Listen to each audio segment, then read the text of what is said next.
Now I know that there are dragonfly tutorials out there made by athletes much stronger than me, which is why I'm not here to try and make a better demonstration than them, because that wouldn't be possible. But here's the thing, I've been doing calisthenics for a few years now, and a lot of what I've learned was through watching YouTube videos, which means that I've gone over a solid amount of the best tutorials out there. So in this video, I'll save you the time that I spent watching YouTube videos and summarize the key points in each one that I think will be the most effective to help you learn Bruce Lee's ultimate ab exercise. Alright, the first step for the complete beginners would be to build up some initial core strength with exercises like the walking extended plank. Here, you want to focus on contracting the abs and keeping the lower back neutral. There's also the modified leg raise, for which you're going to actually lift your lower back up at the top of the rep. Once you feel quite comfortable doing these, you can move on to the next step. There are a ton of different progressions you can try to build your way up to the dragon flag, and honestly it doesn't matter too much which one you choose as long as it is challenging for you so that it stimulates your muscles to become stronger. What's important is that you remember these cues. Make sure that you not only keep your core tight throughout the movement, but your glutes as well. It's really important that you squeeze them the whole time. It is also important that you maintain a posterior pelvic tilt. A simple way to put it is just focusing on not allowing your lower back to arch. A great complementary exercise for teaching this is the hollow body hold. Basically, you want to lay on your back, put your arms and legs out, and focus on always keeping your lower back in contact with the ground. When it comes to learning progressions, all you have to do is know how to make the exercise easier or harder and then follow a simple recipe. Let me start by explaining how the progressions work. Basically, the further your legs are from your center of gravity, the harder the exercise becomes. If I were to list some progressions in order of easiest to hardest, you would have the tuck, the one leg, the advanced tuck, the straddle, and the full dragon flag. Once you know all this, all you have to do is pick a progression and do 4 things. The first thing is isometric holds.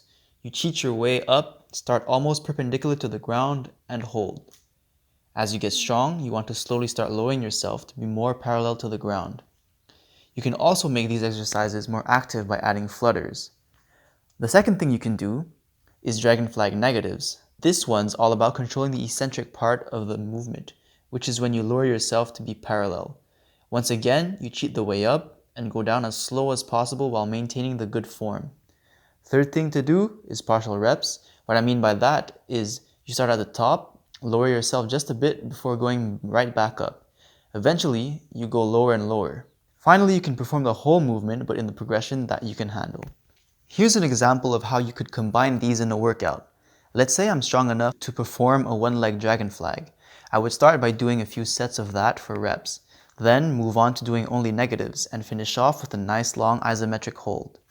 That's one option, but you can switch things up, especially if you feel like you've stopped progressing and choose to pick a different combination of the progressions I showed you earlier. Forcing your muscles in a different way will allow you to adapt and will help you overcome plateaus. But if I'm being completely honest, the dragon flag is far from being the most complicated and difficult calisthenics skill. I highly doubt that you'll actually hit a plateau. Sticking to one simple but effective routine will likely suffice for you to learn the dragon flag fairly quickly. The last thing I want to address before ending this video is injury prevention. From personal experience, the main joint at risk here is the elbow because there is a good amount of pressure on it just to keep you stable throughout the dragon flag. What you must not neglect to avoid injury is properly warming up. You can do anything really that gets your body temperature up a little, so light jogging, jumping rope, jumping jacks, whatever. It's just to get your muscles warm.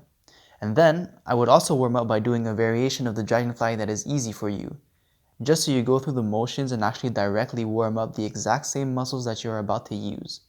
Finally, make sure you take some rest days so you don't suffer from overtraining.